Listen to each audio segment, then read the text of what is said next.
We apologize for interrupting your regular programming. This is an emergency bulletin. At 8:50 p.m. tonight, a large-scale earthquake occurred in the middle of... Other countries have also felt. We remain glued to the TV in the meeting room. The announcer's voice is shaking. Every announcement is another natural disaster. We change the channel. Every channel is reporting on the disasters.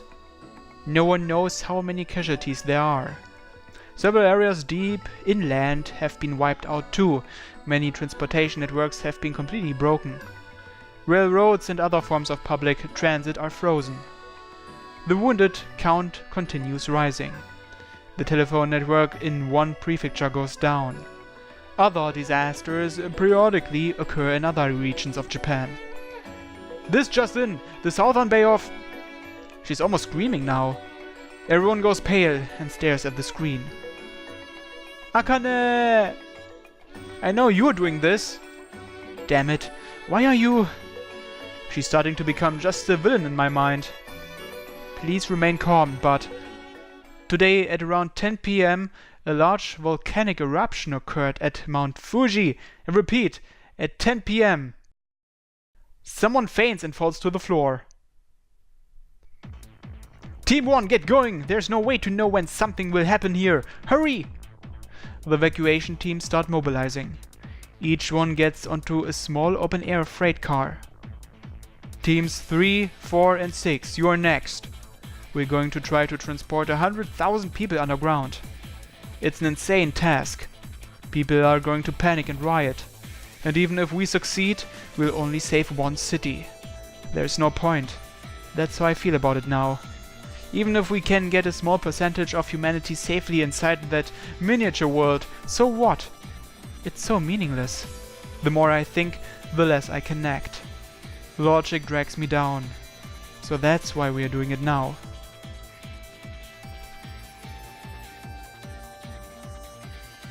11 p.m. There's no one in the HQ now. I'm the only one left. It almost feels colder now that the others are gone. The news reports are getting ridiculous. Another chopper got taken out. 2 dragons are clearly visible on camera. The entire world has seen leaf dragons now. They signal the destruction of civilized society. The sight of monsters that could destroy helicopters starts a panic. Some policemen even pulled their guns and fired at the sky. It's a waste of time. The police also decide to break into the HQ. I have no idea if they filed the proper paperwork. Apparently the investigators assigned to the Martel case all have handguns. The city is a complete mess right now. The country is covered in natural disasters. Inland cities like Kasamatsuri haven't been directly hit yet. It's easy for people here to feel a need to do something about the situation. Every building in town closes any fireproof doors it has, and the locks are physically broken. People try to block roads with large heavy objects. None of that will help much, but it's better than nothing. As I work, I get a phone call. It's not Susaki this time. Thank goodness, you're still here. I was thinking of moving soon. What's wrong? The evacuation gates have closed. What? They seem to be locked. We can't get them open again, no matter how hard we pull. Pulling won't help. The earthquakes might have damaged the control room. I'll go take a look. After I put down the phone. Don't move. I'm surrounded. All the policemen are wearing suits and holding automatic handguns. One of them shines a flashlight in my face. You're... Yes, Tennoji. He's supposed to have superhuman strength. Don't let your guard down. They even know that? The police have done their homework. One of them approaches me. Don't move. We don't want to shoot you. I can't let them arrest me here. I slowly spread out my fingers.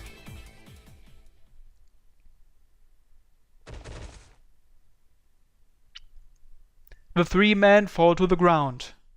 Sorry. I walk through the darkness. There's almost no lighting down here at all, and nothing but bare concrete around me. I suddenly remember one of the occult club's expeditions. Here's the control room. The tree connected to the machines is a familiar called an observer. It's a partially mechanical tree. Since it can't move, it doesn't need a summoner to keep it going. It's an extremely bizarre creature, and these exist both in our world and in the City of Stone at the same time. Apparently, the existence of these things creates inherent non-physical instability in objects by forcing them to exist in two places at once. I really didn't understand that part of Akane's notebook.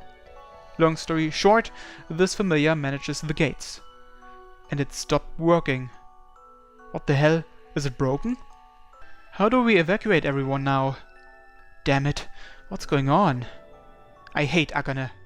I hate this, but even that feeling seems meaningless. I have to repair this familiar, but I don't have a clue how to do something like that. I can tell I'm on the verge of giving up. Is this the end? Someone breathes on my ear. Oh, Shimako's here. Is that you, Shimako? She silently touches the trunk. At her feet, the tree's severed roots start to glow. One of the earthquakes caused a piece of equipment to fall and cut through some of the roots. Shimako moves the roots back to where they belong. And they reattach. She looks up at me. I leap up and stick my keycard into the panel. It's working. I can hear the nearby gate opening already. You did it! But where have you been? Tsukuno-san's been looking for you. She said you were gone. But when was that? How many days have you been gone? Where were you all that time? But Shimako can't speak, so there's no way to get the answers. There's only one thing I do know. Will you help me? She nods. Thanks. That'll be a big help. I ruffle her hair. Her hair flows through my fingers like silk. She smiles brightly. I've never seen this expression from her before. For some reason, it makes me laugh. Now we can evacuate everyone. Suddenly, I hear a metallic noise. The sound of destruction. Someone pries open a door and enters this underground area. Shimako looks at me, worried. The police? Guardian? No one should be able to get this far. I'll go check it out. Don't worry, I'll be careful. Wait for me here and make sure it's locked. She gives me a thumbs up. Okay. I head back down the tunnel. Something feels wrong. I know someone's there. I feel danger just around the corner. They're here. They're right around this corner. I produce some aurora and it forms branches as it extends into the air. It flows like mercury, slowly changing into a blade. I step around the corner. A man in detective's clothing holds up a hatchet. If he was a real cop, he wouldn't use that weapon. The man swings it. I can feel an incredible heat coming from the edge of the blade. I can't let it hit me. Guardian! One of my aurora claws gets cut apart before I pull back. I kick the man's wrist. His hatchet flies into the ceiling. My aurora flies at him using its own instincts. It can decide what to do faster than I can. The man tries to leap back, but his legs get cut off. The cut is far from clean, so chunks of his flesh litter the ground. Ew! Before the man can scream, my blades run through his throat. He's dead. I can't afford to be merciful with Guardian. If I give them a chance, they'll kill me. So they've sent some agents into our HQ. Guardian knows what's going on. They're coming down on us like vultures. I doubt they'll interfere with the evacuation, but they might find the key before I do. In which case, Akane. I can feel my soul screaming. I know I've strengthened myself more than my body should be able to handle. I don't even want to think about how short my lifespan must be. Still, strengthening my senses shouldn't be that big a deal. Hopefully this is the last time I need to rewrite myself. The resolution of the world increases as if I just put on new glasses. I think I can feel the chemical makeup of the air. The world looks like a mass of slowly changing numbers. What would happen if I went even farther? I'd probably end up completely outside the human world. I focused my mind on the basement. It's an enclosed, soundproof area, so I can easily detect anything within a few hundred meters of me. The slightest vibrations, smells, sounds, even changes in air currents. I move forward with all of my senses acting like radar.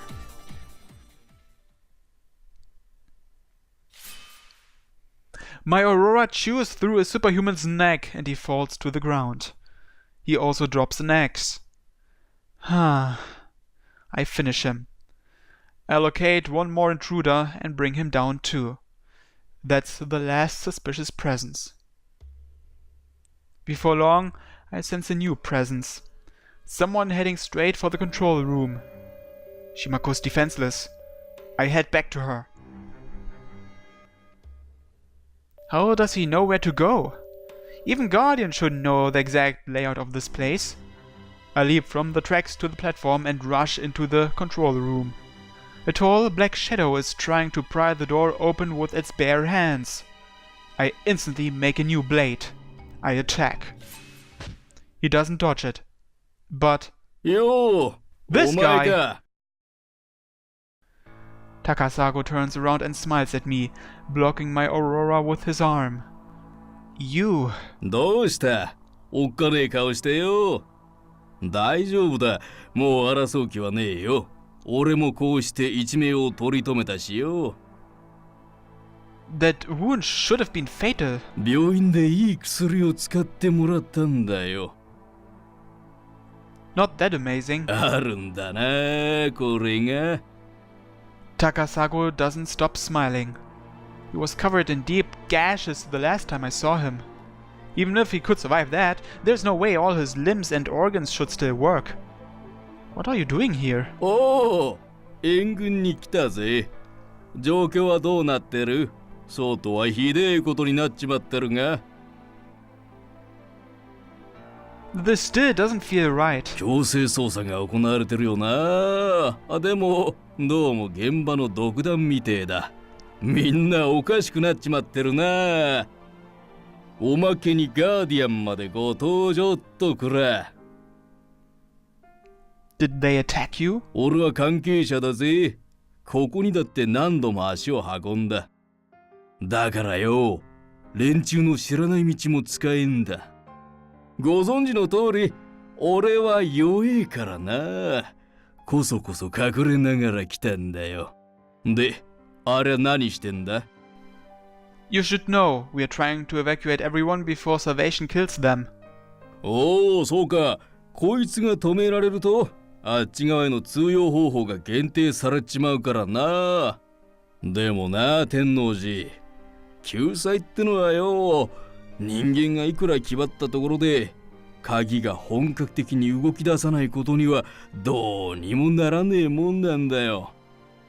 今の状況からするに、鍵のお目覚め具合は1割2割ってところだろうぜ。You're well informed. これでも元秘書だ。一通りはな。まあ俺はバカなんだよ。あまりいい仕事は回しちゃもらえなかったがよ。せいぜいが身辺警護や書類整理くらいのもんさ。須崎さんは俺を盾ぐれいにしか思ってなかったしよ。でもおめえみてえのがいたんじゃ、その盾の仕事だって怪しいもんだが。I'm Akane's bodyguard. My position has nothing to do with yours.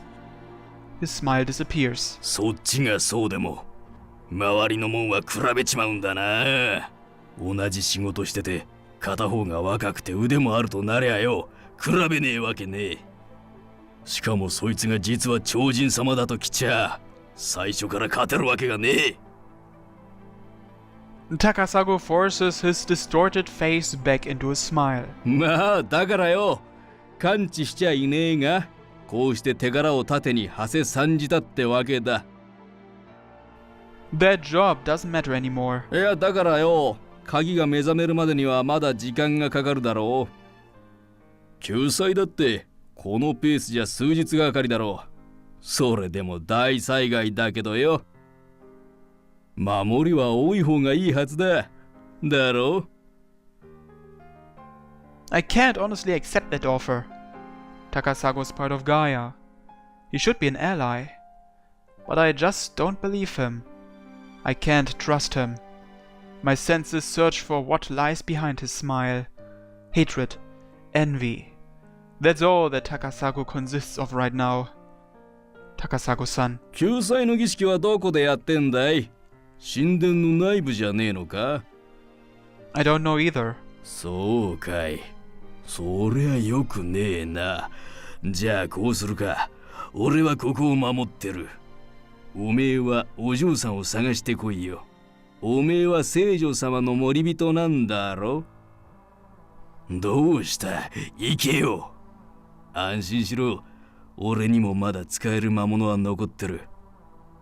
こことあのガキは命に変えても守ってやるよ。Sorry, but I can't trust you. The Aurora Beast growls. なんでだよ。俺はこの組織の人間だぜ。I can't be sure. Sorry, but... 話になるかそんなもん。Sorry, but I have to ask you to leave. We're going to start evacuating people soon. You can go to the City of Stone if you want. You have no enemies there. You can live a normal life. そりゃ平和でご結構なこった。わかったよ。信用してもらえなけりゃしょうがねえ。じゃあな、また会おうぜ。Takasago swings his fist like a cannonball. I expected that. But it's a lot faster than I thought it would be. I manage to avoid it, but it grazes my cheek. Takasago's fist shatters the wall behind me. The hell? No human can do that. That's more like... 惜しい! His ecstatic smile makes it obvious that he's gone mad with envy. もうちょっとでてめえの面、卵みてえに割れたのにな What are you? His fist is unharmed. It's not broken or torn at all. I can sense the mysterious power flowing through him. A power that makes the impossible possible. Life force. I make more Aurora. He throws bits of concrete at me. I can avoid one at a time, but not a whole cloud of them. I block with my arm. I feel pain reaching into my bones. I counterattack with a kick to his abdomen, strong enough to tear through any normal person. But Takasago's unaffected by it. Ha! He puts his hands together and swings down. I try crossing my arms to block it. I have a solid foothold, but it still brings me to my knees. Takasago's almost invincible right now. This is bad. I'm pretty sure he's done judo. If he throws me into the concrete with this kind of force, I might die instantly. I shoot a needle out of my wrist. Like the leaf dragon's proboscis, it shoots rapidly toward Takasago's head.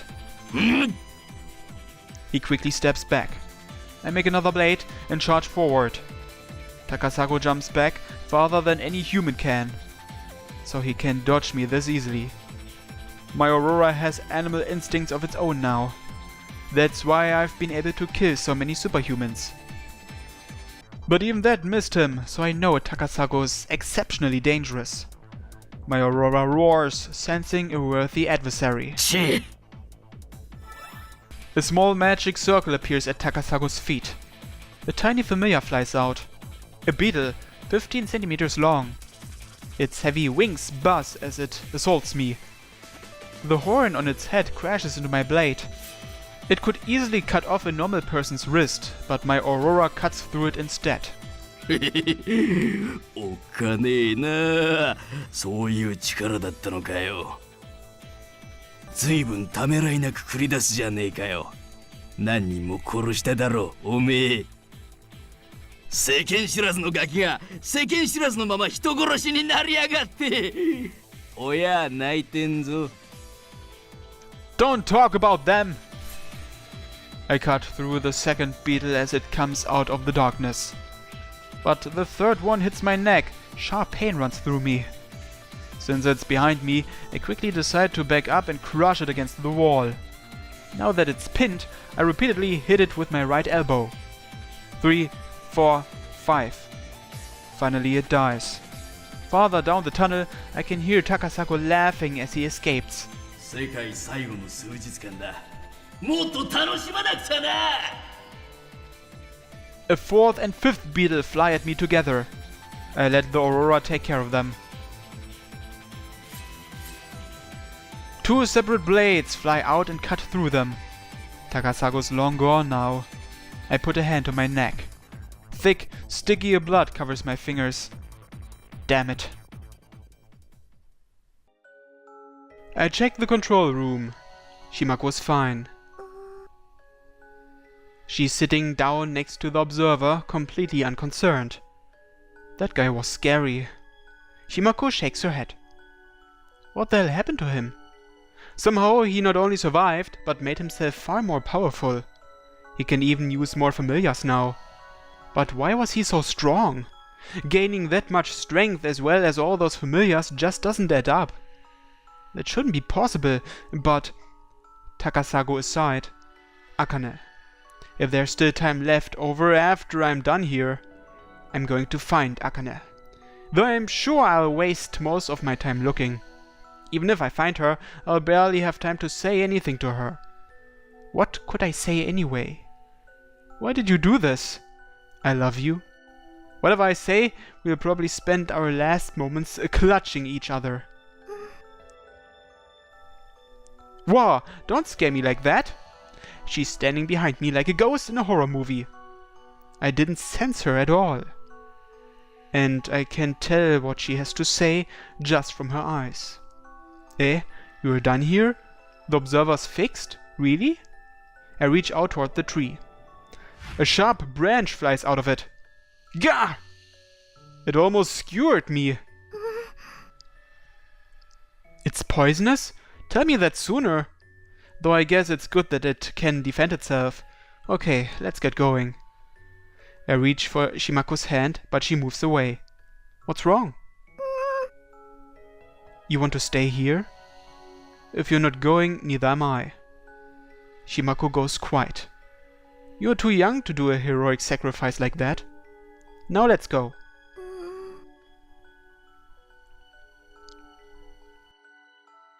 We head to the nearest evacuation gate. One of the team leaders is waiting there. Oh, Tennoji-kun, is it working now? Yeah, we can start moving people at any time. Good, that's good to hear. We are getting ready to send a PA telling the city to evacuate. The broadcast is going to be restricted to the city. We're going to use radios, the internet, people shouting on sidewalks, whatever it takes to get the word out. But we have to wait until the city has fallen into chaos before they'll listen. A woman walks up to me with a phone in her hand. Tennoji-kun, Suzaki-san's been trying to reach you. Ah, thanks. I'm here. We had some technical difficulties, but it's working now. How are things going on your end?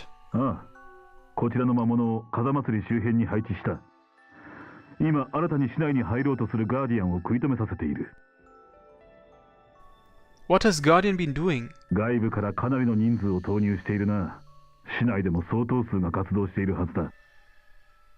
I see. By the way, I ran into Takasago. He seems to have gone insane. No, I can handle him. He could probably kill any ordinary summoner anyway. More importantly, are you really sure you and your man don't want to evacuate?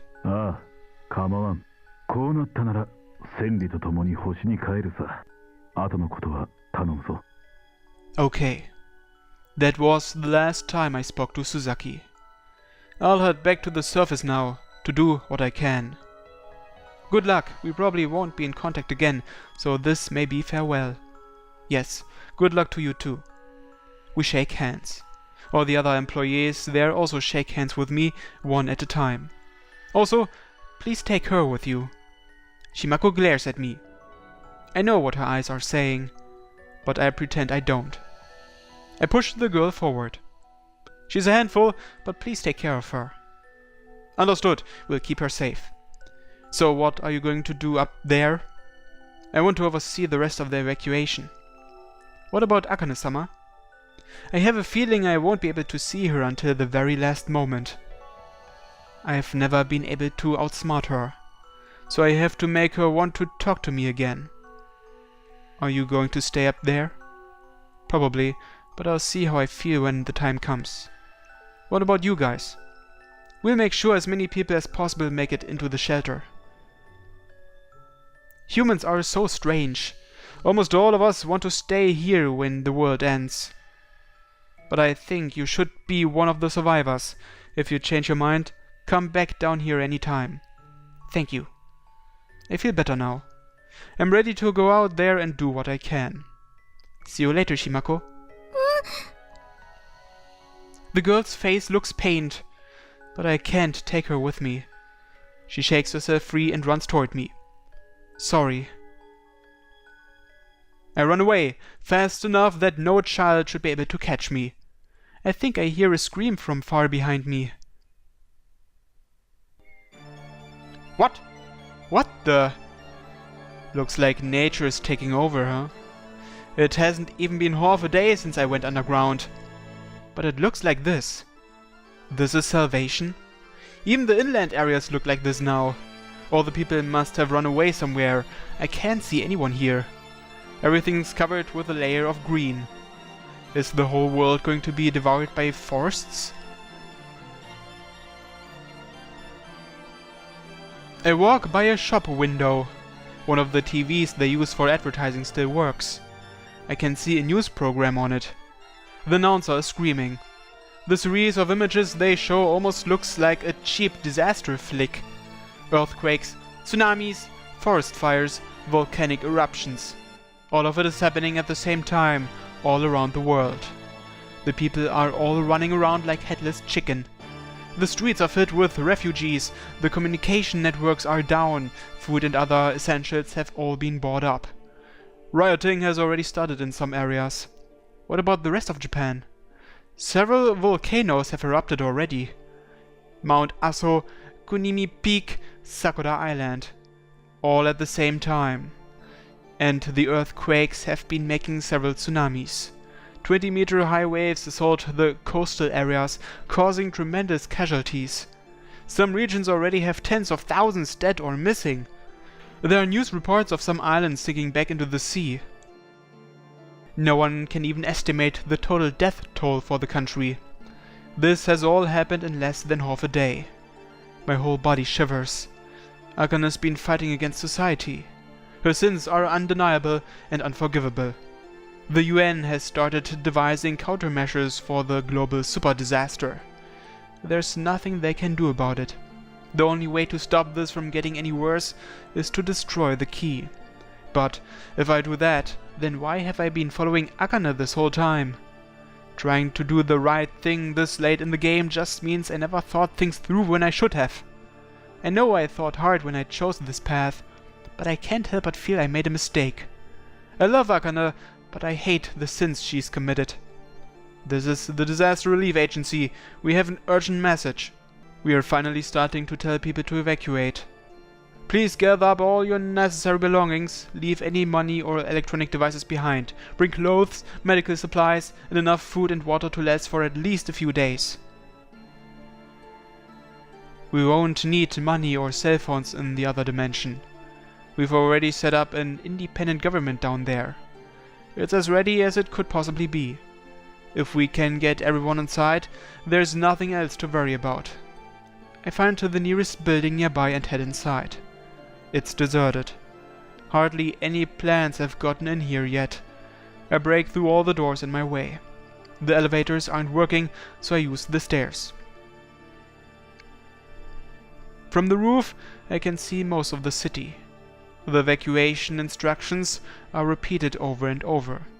Eventually, I start to see people come outside, carrying their belongings. They walk nervously down the main roads, cautiously avoiding the plants. Some of our roped employees are running around, shouting directions at the top of their lungs. One of them is being surrounded. They must be lashing out at him. They start punching and kicking him. This is where I come in. I jump off the building. I land on a lower roof, then jump across several more buildings. When I finally land, everyone looks at me in shock. The violence never ends. The people's anger knows no limit. Fear and confusion have made them all paranoid. Most of them have some connection to Martel, so they should be more understanding. But outbreaks of violence still happen one after the other. I run all over the place. Punch, kick, lecture. Night dawns and we hit noon on the next day, but the evacuation still continues. Lines of people fill all the major roads. They follow our instructions, walking down into the old subway system and heading to the gates on foot. "Hey, look at the sky!" Someone shouts. The area is soon filled with cries of terror. What? The sky is filled with red and blue light. The world's starting to crumble. Life is starting to erode physics. It hits me just how tiny I am in the grand scheme of things. The people climb over each other to get into the shelter. We do what we can to preserve some semblance of order. But the people outnumber us. There's no way to make this go any faster. Who knows how long until something snaps? I hear a TV news program. It describes things beyond human comprehension.